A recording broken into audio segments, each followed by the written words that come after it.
Em 7 de setembro de 2014, um jovem negro saiu de casa e nunca mais voltou. Ele atravessou uma das fronteiras mais vigiadas do mundo e desapareceu. Por 10 anos, sua família esperou, lutou e clamou por resposta. Até que em 2025, cessar-fogo trouxe esperança. Sou João Torquato, sou músico, ativista do movimento negro, pesquiso os conflitos de desintegração da antiga República da Iugoslávia e esse é o Eu Conheço, podcast do Instituto Brasil-Israel. E eu sou Nita Efraim, sou jornalista, mestre em comunicação política e fanática por futebol. E hoje o nosso episódio é um pouco diferente. Em vez de uma entrevista, a gente vai te contar a história de Avera Mengistu, um jovem negro, africano, judeu, cidadão israelense que passou para o outro lado do muro, entrou na faixa de Gaza e foi esquecido por muitos anos. Para entender a história de Avera, precisamos voltar no tempo.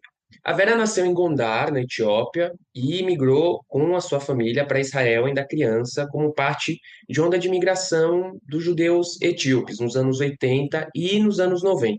A imigração dos judeus etíopes para Israel é um dos capítulos mais marcantes da história moderna do país. Durante séculos, os judeus da Etiópia, conhecidos como Beta Israel, viveram em relativo isolamento, desenvolvendo suas próprias tradições e ritos judaicos. Aqui mesmo no podcast, né, Anitta, a gente já falou do Sigd, temos, se eu não me engano, 2 episódios, que a gente fala do Sigd, que é uma festividade judaica israelense também. O governo de Israel, desde 2008, reconhece o Sigd como uma festividade israelense e um feriado nacional, que é uma festividade judaica exclusiva da comunidade etíope. Porém, no entanto, no final do século XX, a situação dos judeus na Etiópia se tornou insustentável devido à guerra civil na Etiópia, à fome e à crescente perseguição política. Para quem quiser entender um pouco como é que era o cenário da Etiópia nos anos 80 e nos anos 90, tem um documentário que não tem nada a ver com comunidade judaica, está na Netflix, se chama A Noite que Mudou o Pop, que fala da campanha organizada pelo Michael Jackson e Lionel Rich, do We Are the World, que era uma campanha feita para ajudar as populações, né, da Etiópia, que frequentemente nos noticiários, na TV, apareciam imagens dessas populações morrendo de fome. Então, o cenário na Etiópia, e em particular também para a comunidade judaica, que é uma minoria étnica e religiosa nesse país, era muito difícil. E aí, o Estado de Israel, baseado na Lei do Retorno, reconheceu o direito desses judeus etíopes a terem cidadania israelense. Mas a chegada deles ao país não foi nada simples. Foram feitas grandes operações de resgate em parceria com outros países, como Estados Unidos e Sudão.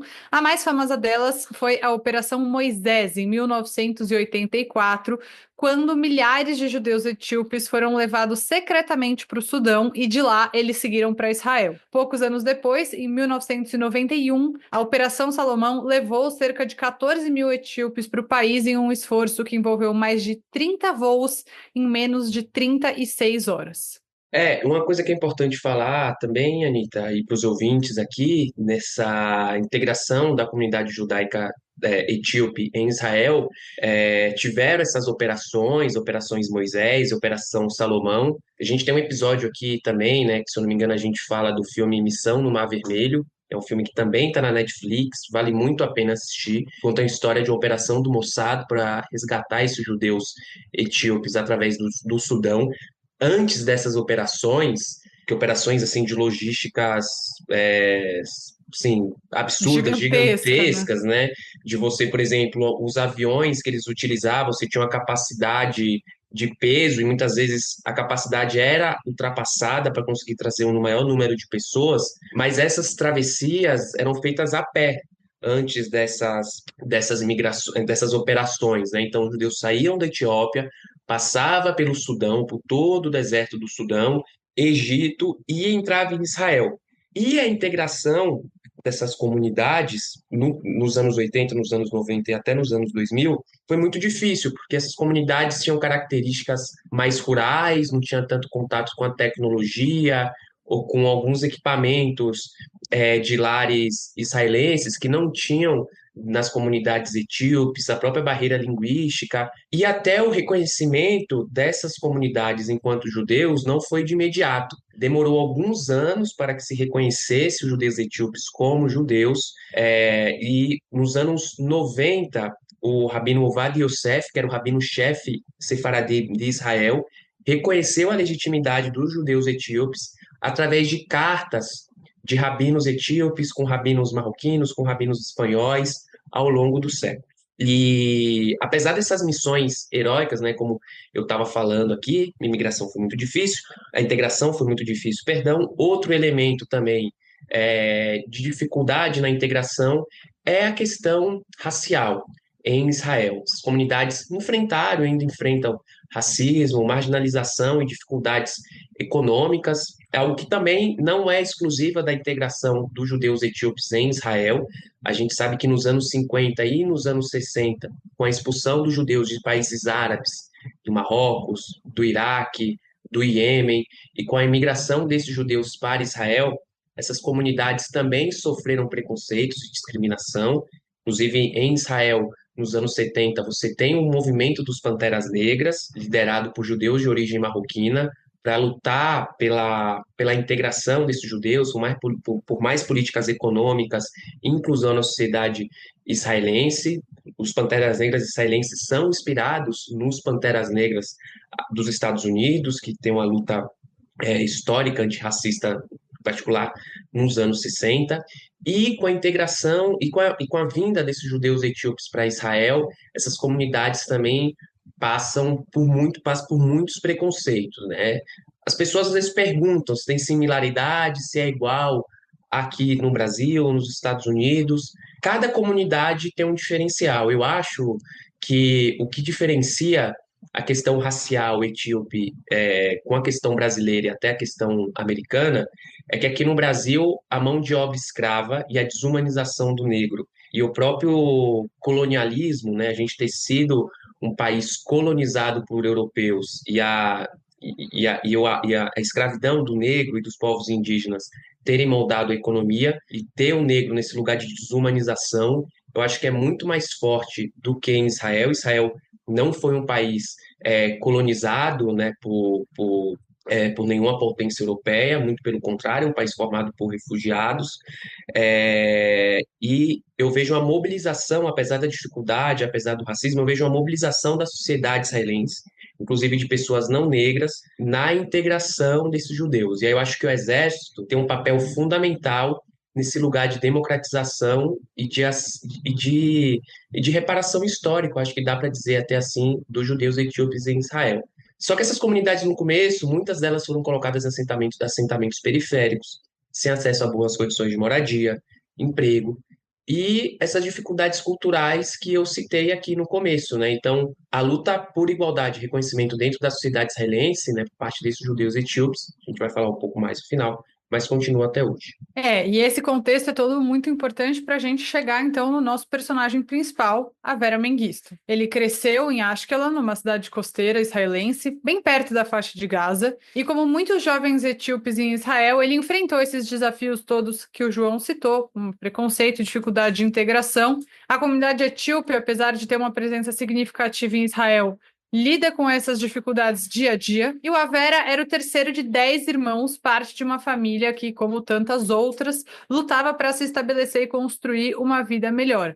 Os pais dele, Aya e Agurnesh Mengistu, tinham passado por dificuldades para garantir o sustento da família, enfrentaram empregos precários, um ambiente social que muitas vezes não via eles como cidadãos plenos, e foi nesse contexto que o Avera, um menino com questões de saúde mental, cresceu em Israel. Cidadão israelense. Chegou em Israel nessas ondas de migração, nasceu na Etiópia, mas um cidadão israelense. E o que a família do Avera fala, eu tive em Israel, até falei aqui no podcast, em 2024, e contatei a família do Avera Mengistu, é que desde pequeno ele era descrito como um menino sensível, tranquilo, ele gostava muito de esporte, se interessava por música e sempre ajudava sua mãe nos afazeres de casa. Mas ao longo dos anos ele começou a demonstrar sinais de fragilidade emocional, com algumas questões mentais.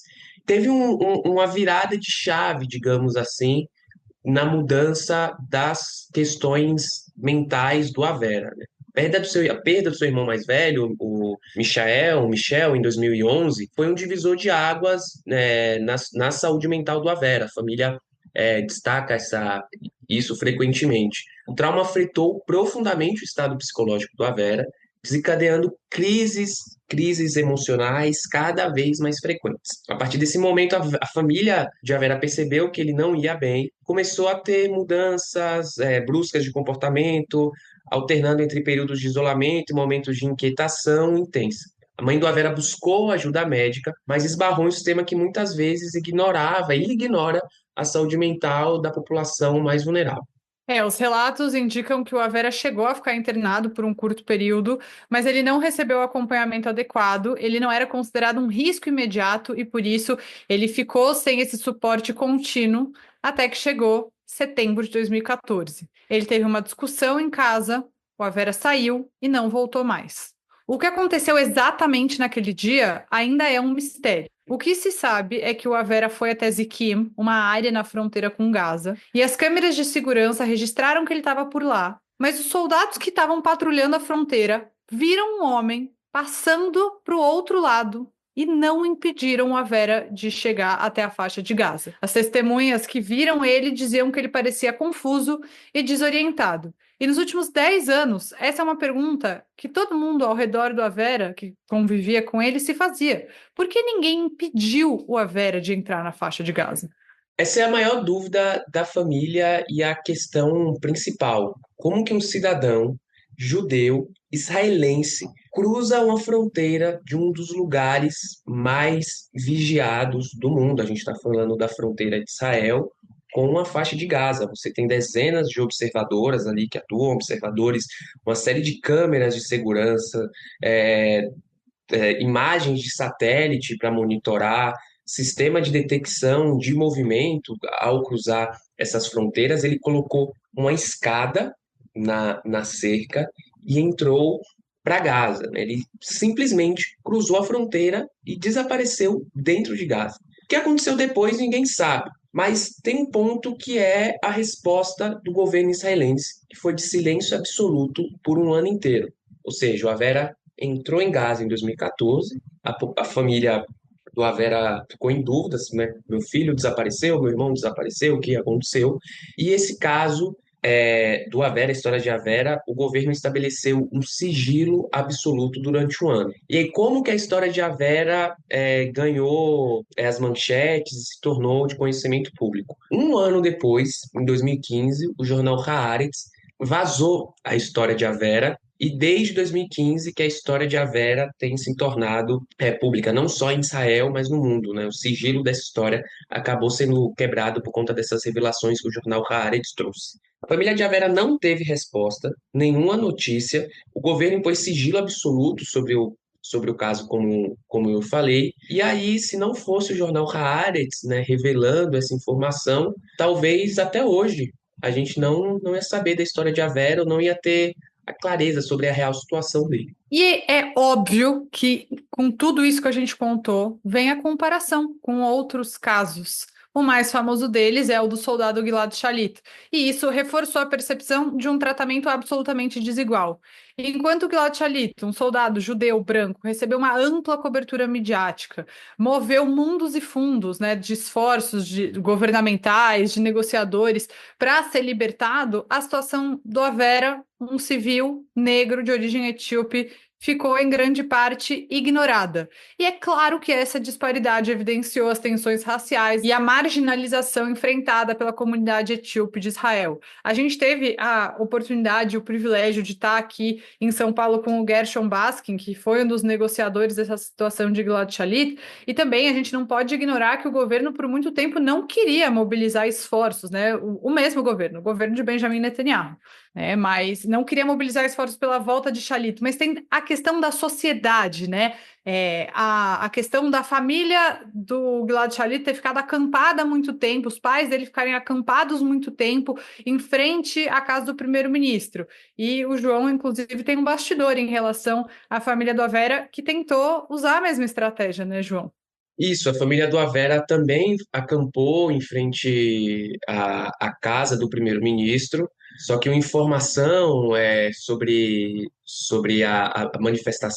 as manifestações do apelo da família em relação à libertação do Avera Mengistu é que o Netanyahu chamou a família do Avera para conversar falando que se a família não retirasse o acampamento, as barracas ali em frente à casa do primeiro-ministro, que o Avera, abre aspas aqui, seria enterrado em Gaza, fecha aspas, segundo o próprio Netanyahu.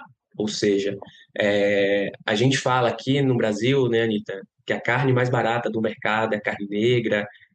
Tem esse verso que, enfim, acabou virando uma das palavras de ordem do movimento negro aqui no Brasil. E é muito difícil você ouvir isso, né, de um primeiro-ministro, de uma autoridade ali, e não se colocar nesse lugar e não fazer esse parêntese, né? Como a Anitta bem colocou, a gente está falando de um cidadão israelense, judeu, e que por questões de popularidade, de mobilização, né, a família dele não ia se dar nem ao luto, nem se dar nem a ter nem o direito de se despedir, né?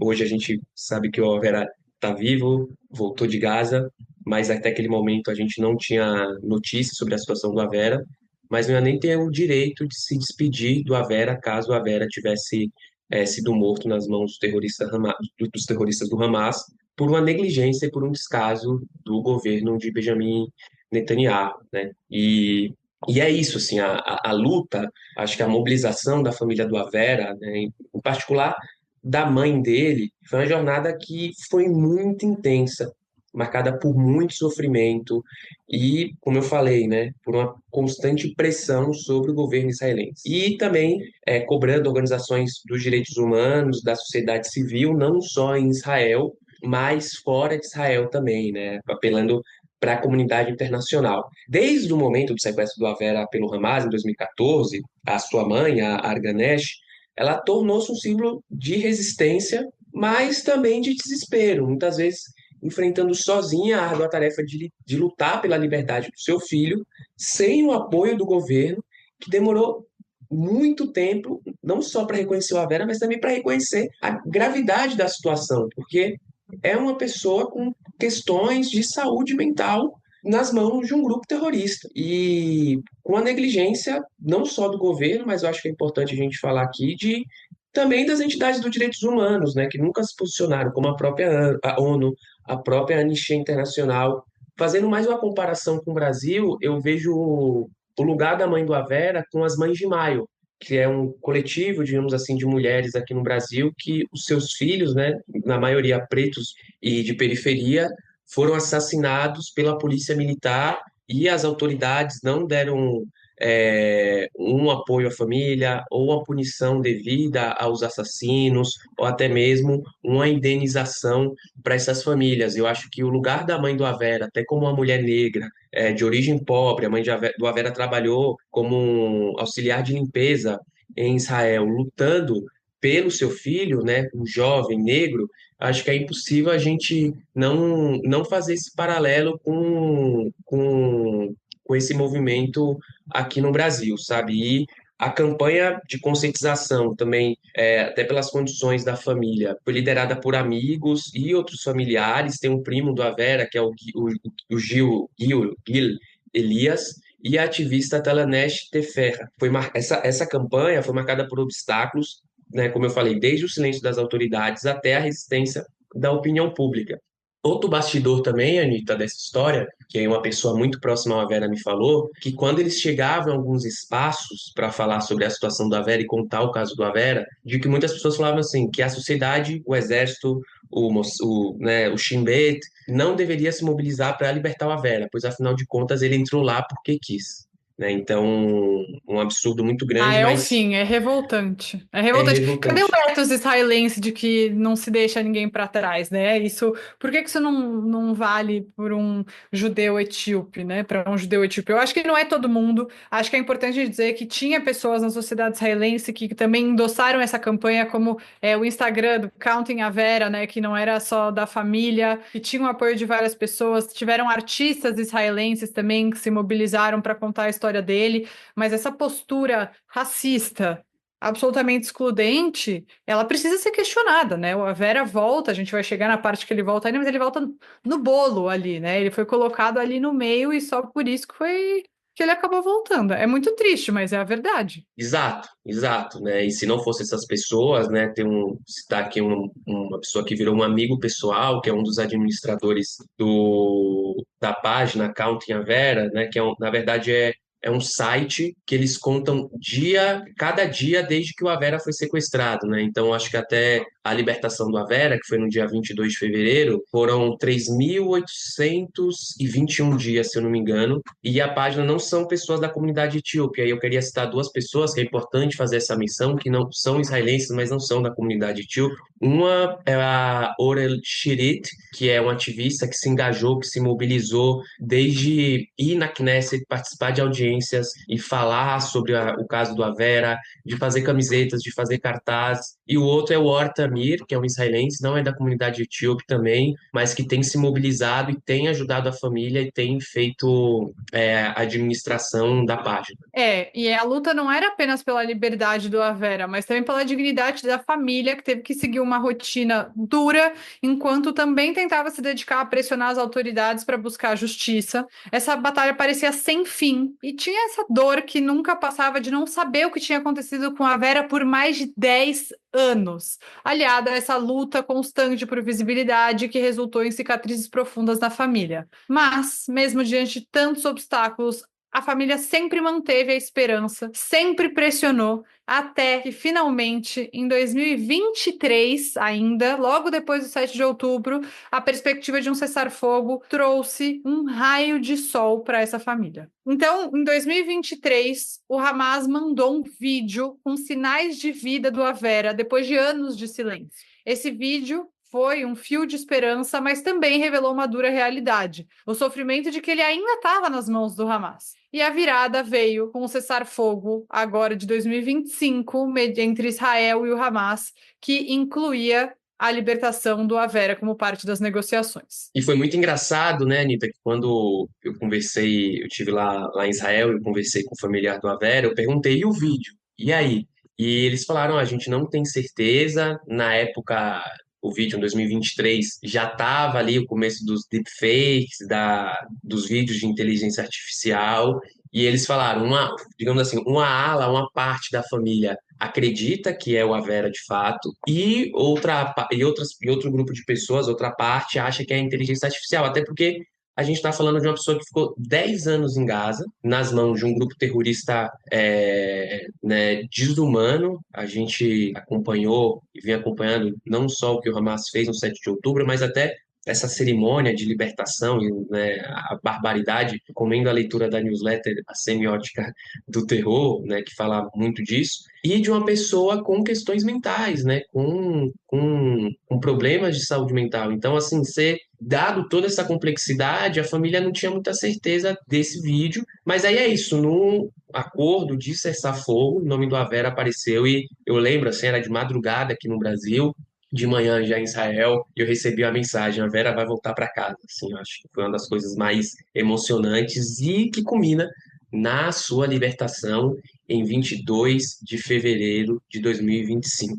Mas é isso, né? O palco montado para a sua libertação foi mais um show de horrores orquestrados pelo Hamas, que usou esse evento para fim de propaganda. E eu até mandei uma foto para a Anitta, que eu vi no X, eu não lembro o autor, que era uma foto comparando, pinturas dos europeus capturando negros africanos escravizados com a forma que o Hamas levou o Avera Mengistu para o palco e fazendo todo esse show de horrores que o Hamas fez nessa libertação. Assim, é muito difícil, né, você, né, não fazer esses paralelos, não fazer essas comparações, mas é isso, a alegria de sua família que finalmente o viu voltar também foi profundamente marcada por esse cenário de manipulação e sofrimento, onde a batalha pela dignidade do Avera e sua família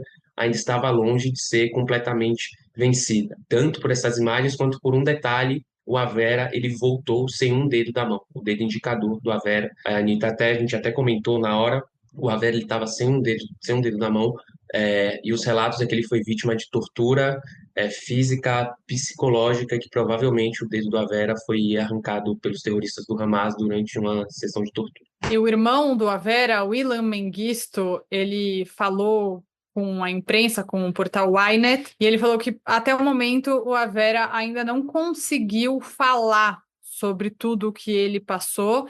A família tem consciência de que vai ser um longo período de reabilitação para ele, mais de 10 anos na faixa de Gaza, mas a família também se sentiu muito feliz de vê-lo, e o que o irmão conta é que quando eles se encontraram, imediatamente o Avera sabia que tinha algo bom acontecendo, né? Apesar de ele ser um homem com deficiência intelectual, ele conseguiu perceber logo que algo de bom estava acontecendo naquele momento. Mas a história de Avera Mengistu vai além de um relato de sequestro e libertação. Ela também quebra o estereótipo do israelense como branco europeu e desafia essa visão excepcionalizante que muita gente tem de Israel. O Avera é um jovem de origem etíope que representa a complexidade e diversidade da sociedade israelense e traz também à tona questões de identidade e pertencimento. Aqui a gente não está tentando dizer que em Israel não tem racismo, que judeus pretos ou, em geral, pessoas pretas em Israel não sofrem com o racismo,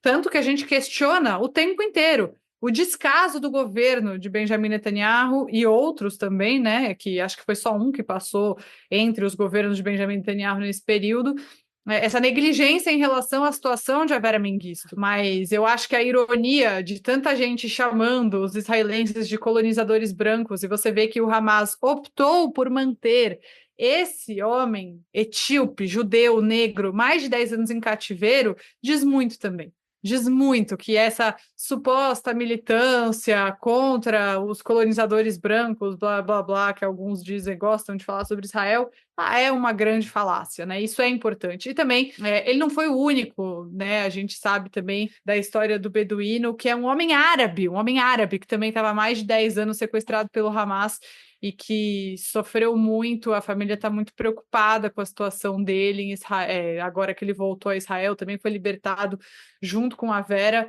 Então, a situação dele é muito complicada.